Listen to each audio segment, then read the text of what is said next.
Nah, jemaah yang dimuliakan Allah Subhanahu wa taala, kaitan dengan ibadah. Ada seorang ulama namanya Grand Syekh, Imam Besar Al-Azhar, namanya Syekh Muhammad Saltut. Ini Grand Syekh yang zaman dulu, karena udah almarhum. Ya. Beliau menyampaikan, ya saya terjemahkan dari kitabnya, bahwa yang namanya ibadah ini adalah ketundukan yang tidak terbatas bagi pemilik yang tidak terbatas, ya. Ketundukan yang tidak terbatas kepada sang pemilik yang tidak terbatas untuk menunjukkan puncak tertinggi dari kerendahan hati, kecintaan batin, serta pelaburan diri kepada keagungan Allah. Itu namanya ibadah. Dalam bentuk pekerjaan bisa nggak? Kita bekerja di PP, bisa nggak kayak gitu? Ini kan definisi ibadah nih. Kalau dalam ilmu fikih, ibadah itu apa ya, Pak? Oh, jadi Islam waktu awal-awal itu turun kepada Rasulullah, itu namanya ibadah, nggak ada tuh yang namanya pendikotomian. Tapi kita dengar nggak sekarang yang namanya ibadah terbagi-bagi? Dengar nggak? Atau pernah tahu gitu tentang bahwa ibadah ini ada ibadah ini, ibadah ini? Pernah dengar nggak? Pernah dengar nggak? Nggak ada yang jawab nih. Pernah apa kira-kira kalian udah dengar? Ada ibadah mahdoh, ada ibadah ghair mahdoh, ya. Kapan tuh muncul kalimat ini? Zaman Nabi nggak ada itu kalimat ini. Maka ini kalau kita belajar kepada kelompok tertentu, kalimat ini adalah kalimat bid'ah, Pak. Ibadah mahdoh dan ghair mahdoh ini kalimat bid'ah.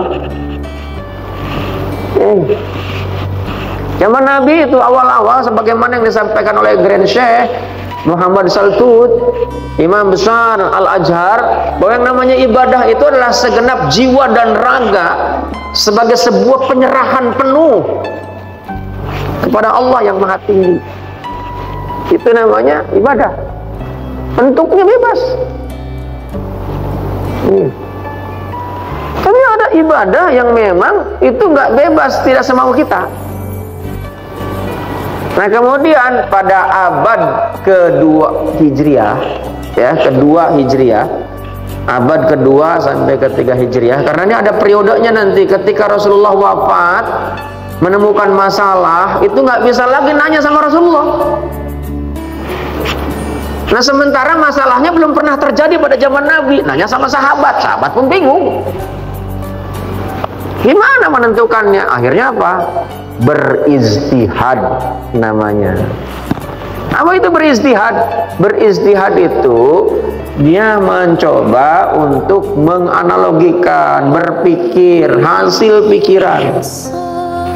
Maka kemudian dalam ilmu fikih itu nanti dalil itu ada dalil nakli, ada dalil akli. Ada dalil yang memang sumbernya dari Allah, ada yang memang dalil berdasarkan pemikiran. Memang ada sumber dalil dari bukan Allah. Nggak ada sebetulnya dia bilang. Ya. Jadi jemaah yang dimuliakan Allah Subhanahu wa taala, apalagi setelah sahabat sudah nggak ada. Generasi setelah sahabat namanya apa? Tabi'in. Setelah tabi'in nggak ada, namanya generasi berikutnya namanya apa? Tabi'in. Setelah tabi'in nggak ada, permasalahan tambah banyak, Pak. Zaman dulu, Pak, nggak ada yang namanya handphone. Maka kemudian lihat, sampai kemudian lahirlah para imam mazhab, ya. Para imam mazhab itu terjadi pada tahun 795 Masehi yang diprakarsai oleh Imam Malik bin Anas. Itu mengeluarkan tentang yang namanya kaitan-kaitan dengan hukum yang memang tidak diketemukan pada zaman tabi'in Zaman Nabi, zaman sahabat dengan ketemukan. Maka kemudian dimunculkanlah yang namanya pemikiran-pemikiran. Apalagi sekarang MUI mengeluarkan tentang fatwa tentang yang namanya salam. Yang salam apa namanya? Oh iya, kemarin. Zaman Nabi nggak ada itu. Jangan-jangan zaman Nabi, para sahabat nggak ada. Kepahaman kaitan dengan yang namanya hukum-hukum yang ada dalam ajaran Islam. Mereka kaitan dengan hukum-hukum nanti itu ada yang namanya usul, ada yang namanya furu. Nah, jamaah yang dimuliakan Allah Subhanahu wa taala, karena ada orang yang kemudian berpikir begini, ngapain ibadah harus dipisah-pisah?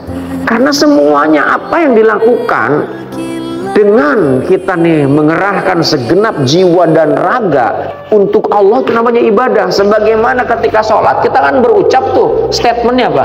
Inna sholati wa nusuki wa mahyaya wa mamati lillahi rabbil alamin. Maka kemudian kaitan dengan ini ada orang yang kemudian memberikan pemahaman bahwa yang namanya ibadah itu harus karena Allah, bukan karena yang lain. Meskipun prakteknya, bentuknya itu tidak diajarkan oleh Rasulullah. Maka kaitan dengan apa yang tidak diajarkan oleh Rasulullah, kemudian apa yang ditentukan oleh Allah dan Rasulnya, maka ahli fikih, para ulama mazhab membagi menjadi dua. Ada yang namanya mahdoh. Mahdoh itu apa artinya? Murni, Pak. Khusus. Ghair mahdoh apa? Ghair mahdoh itu memang sudah ada campuran. Contoh yang mahdoh itu apa? Sholat. Nah sekarang saya mau tanya, sholat kira-kira di seluruh dunia apa yang kita lakukan saat ini, kira-kira di negara lain sama nggak sholatnya? Sama nggak? Yang sama, Pak. Baru takbir aja, jangankan di luar sana, di sini aja udah yang beda, Pak. Ada yang di sini, lihatin nggak? Ada yang takbir Allahu Akbar, ada yang di sini Allahu Akbar, ada yang Allahu Akbar, ini kayak hormat. Ngeletakin tangan saja, Pak. Itu ada yang di dada, ada yang di bawah dada, ada yang di samping kanan, di samping kiri. Bahkan ada yang nggak pakai meletakkan tangan, ini aja yang gantung. Ya, belum lagi ucapannya, Pak. Ada yang ngucapin Allahu Akbar pakai waw. Nah, itu orang Sunda. Sementara kadang ada orang, Pak, belajar baru hanya satu titik, dia sudah mudah menyalahkan yang lain, Pak. Membidah-bidahkan lagi. Kayak tadi takbiratul ihram seorang imam, Pak. Ada yang tahu nggak takbiratul ihram itu syaratnya ada berapa? Pernah dengar nggak bahwa takbiratul ihram ada syaratnya? Jangan-jangan baru dengar sekarang. Ya, nah itu pentingnya ngaji dan mengkaji. Ya, takbiratul itu ada syaratnya, Pak. Ya, ada yang mau tahu nggak jumlah syarat takbiratul ihram ada berapa? Mau tahu nggak? Jumlahnya 17, Pak. Banyak nggak? Banyak, Pak. 17 itu syarat untuk takbiratul ihram. Belum lagi nanti yang lainnya, ruku syaratnya, sujud syaratnya, iftiroh syaratnya, ya kan, berdiri syaratnya, apalagi jadi imam, Pak. Ya. Ada orang, Pak, kalau di mall main selanang-selonong aja jadi imam, Pak. Baru insaf.